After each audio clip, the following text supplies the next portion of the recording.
속보, 잠정, 확정, 국내 총생산, 국민소득 다 GDP 통계 같긴 한데 이름도 다르고 발표 시점도 다르고. 잠깐만, 게다가 2023년 건 2년 전인데 이걸 왜 2025년에 또 발표하는 거야?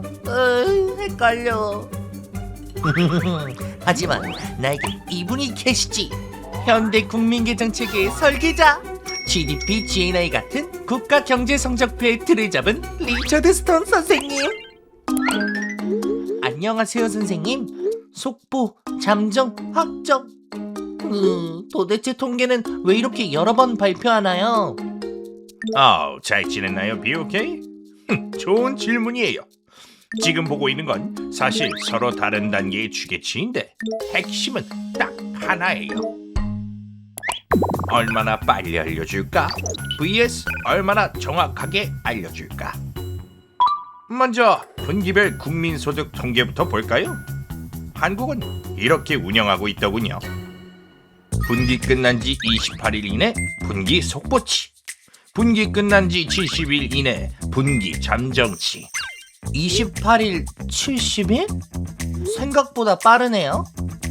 정부, 중앙은행, 기업, 개인 모두 이번 분기에 우리 경제가 얼마나 성장했는지를 가능한 한 빨리 알고 싶어 하잖아요. 그래서 한국은행은 분기 종료 후 28일 이내에 실질 국내 총생산을 발표합니다. 근데 그렇게 빨리 발표하려면 자료가 다 안 모였을 것 같은데요? 바로 그 부분이 포인트입니다. 예를 들어 1, 4분기 GDP를 작성한다고 해봅시다. 1월과 2월의 산업활동 동향, 그러니까 제조업, 서비스업 등 산업 생산 실적과 소비, 투자 등의 동향을 집계한 통계 자료는 이미 나와 있는데 3월 자료는 아직 발표 전일 수 있어요. 이럴 땐 어떻게 하면 될까요? 추정해서 넣는다? 정답입니다.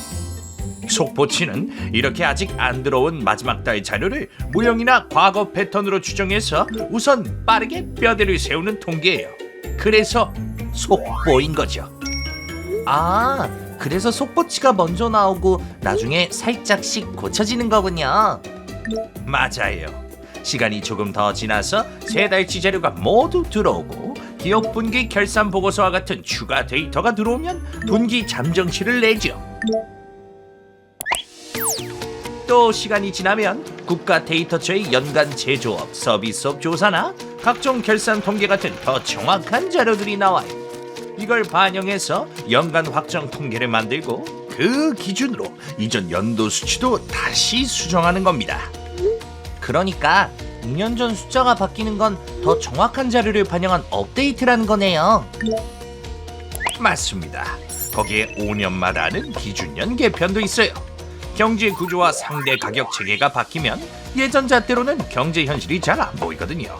그래서 새로운 산업을 반영하고 포괄 범위 추계 방법을 손보면서 과거에 발표한 통계치 전체를 새 기준으로 재정비합니다.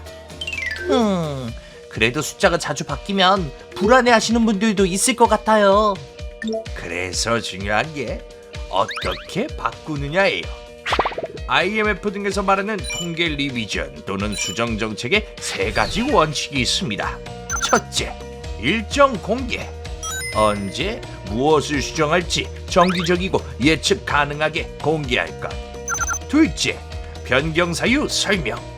어떤 이유로 어느 항목이 얼마나 바뀌었는지 명확하게 밝힐 것. 셋째, 투명성. 방법론이나 기법 변경 내용을 공개할 것. 한국은행도 홈페이지나 에코스에서 이런 일정과 수정 사유, 기준년 개편 내용을 안내하고 있죠. 혹시 다른 통계에도 비슷한 수정 절차가 있나요? 맞아요. 이런 통계의 수정 절차는 GDP 통계뿐만 아니라 다른 통계에서도 이루어지고 있어요. 물론 통계마다 잠정과 확정만 발표하거나 공표 주기가 다르거나 하는 차이가 있지만요. 그렇군요. 감사합니다, 박사님. 통계는 왜 이렇게 계속 바뀌는 거야에 대한 확실한 답변이 됐습니다.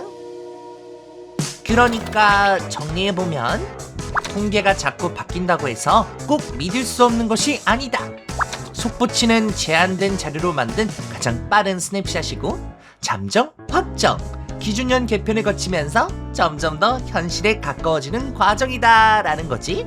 여러분도 앞으로 뉴스에서 속보치보다 0.2%포인트 하향, 기준년 개편으로 과거 GDP 상향 같은 말을 본다면 이게 어느 단계의 숫자인지 새로 반영된 정보가 무엇인지 한 번만 더 생각해보기로 약속.